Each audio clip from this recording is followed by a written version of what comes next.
Hey guys, yourwhiteshadow here from Pwnnoobs.com, and I'm going to be bringing you this show match with my friend. MeistR, how's it going, guys?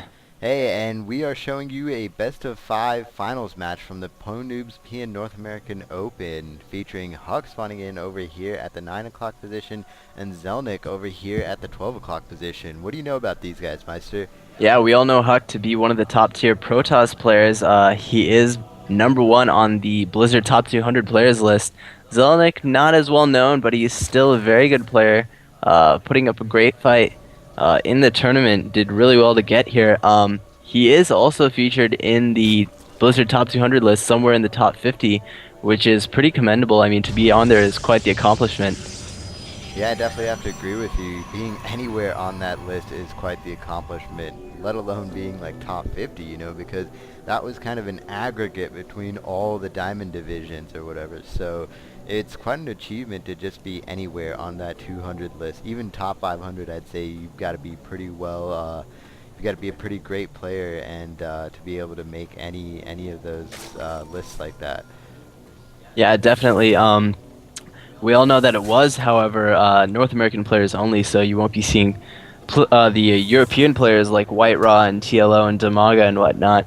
But still, pretty controversial list, I'd have to say. I don't know how they really base that off of anything, but yeah, Huck doing his usual probe harass, getting some, trying to get some kills at least with the probe, starting some beef with the drones.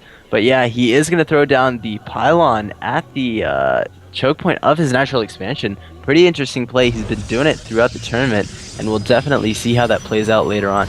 Yeah, it seems like he's going to be using that pylon and a gateway and a forge to block off this natural expansion, so it looks like we could see some sort of heavy macro play from at least Huck's side, and it looks like Zelniq barely has his spawning pool up. It's just about to morph in, and it looks like he's got this gas up already, so he might be going for some sort of one-base fast gas play from Zerg. Yeah, those aggressive Zerg are very hard to deal with.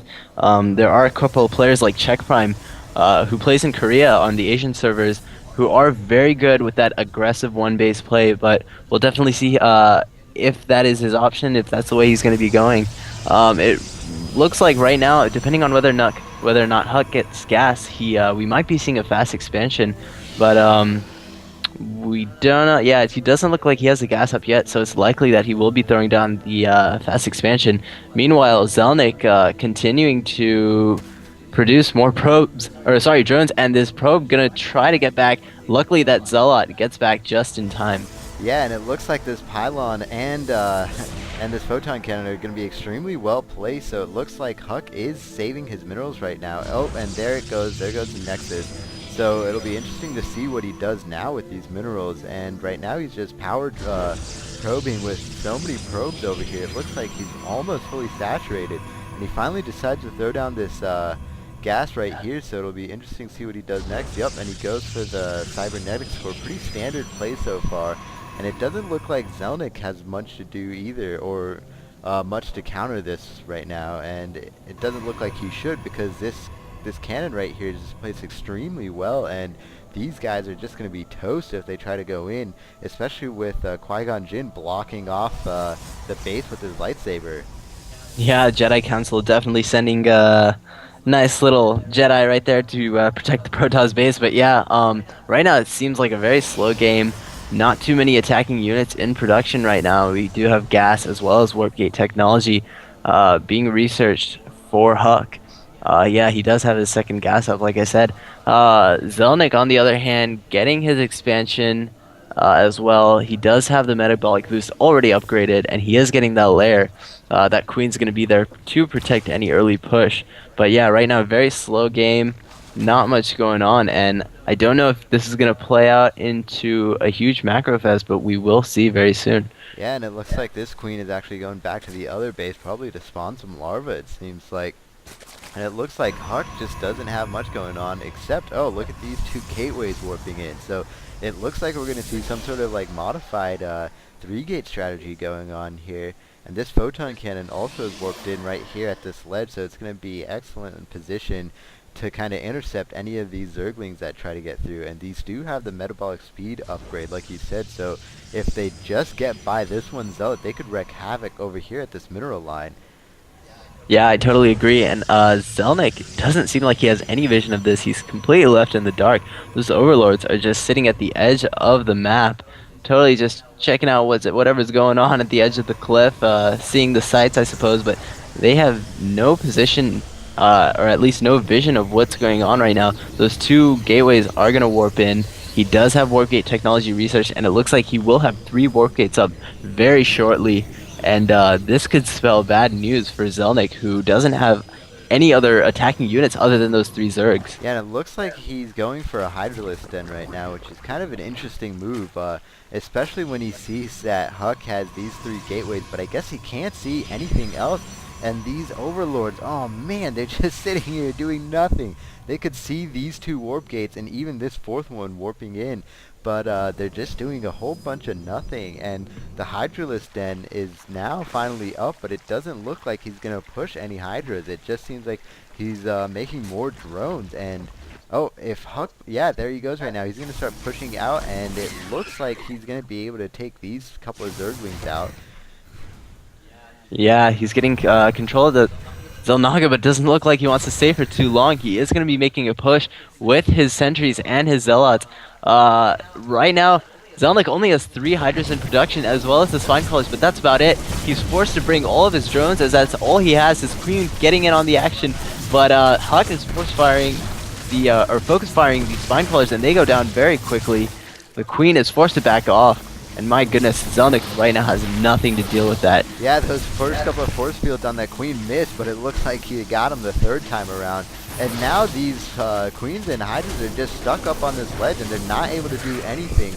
And it looks like those drones are going to get taken out. Let's take a look at the Harvester count. It looks like they're finally even, which is kind of interesting because Huck this whole time was actually morphing in units or warping in units, and at the same time Zelniq wasn't really doing much except just getting a bunch of drones, and it didn't seem to pay off. Those Hydralisks got stuck right there in those awesome force fields, very well placed from Huck, and it looks like this expansion is going to get taken out. Let's take a look at the production tab. Only 9 Hydras warping in. I'm not sure if that's going to be enough to take out this force. And it looks like he's going to try and mass these Hydras up to see if he could perhaps make a standoff for this expansion, but I just don't see anything happening right now. And Zelniq, GG's. Man, what a close game for Zelniq. If he just had those Hydras out a little bit earlier, he might have been able to hold off that early push. Right, once again, information is key in the game, and Zelniq just didn't have enough of it. Those overlords, he could have sacked them, could have sacrificed them to gain some vision, to see what Huck was doing. He had no idea what Huck was doing the whole game. He assumed that he was going to play a macro game since he did wall off, since he did take that early expansion, but Huck throwing down the 3 gateways, making a fast push, I'd say one that really caught Zelniq off guard. Yeah, I definitely have to agree with you. These overlords here were just spewing creep. That wasn't very useful right now, and if he just had a couple of more units, he might have been able to hold off a little bit longer and turn this game maybe into a little bit more of a macro fest. Maybe we would have seen it last maybe another 5 to 10 minutes, but it just seems like he didn't know what was going on in that base, and he wasn't willing to sack those overlords. So I think next time if he gets some better intel and checks out what's going on in that base, he might be able to hold off an early push like that, but he just didn't have the units to counter it. Yeah, fortunately that was only game 1 in a best of 5 series, so Huck will be taking the advantage with 1-0. However, if he does take the next win, it'll be much harder for Zelniq to stay in the game, as that will put him at a 2-0 advantage, and just the psychological advantage that it gives him is another big deal. Yeah, and it looks like it is going to be a 1-0 lead for Huck. We're going to start bringing you the rest of the matches. We'll also be giving you guys the replay pack from this tournament, most notably the matches from the finals and everything from the semifinals on, so you guys will get to see a lot of great players duke it out for a $50 cash prize. The PN North American Open is on Saturday, September 4th.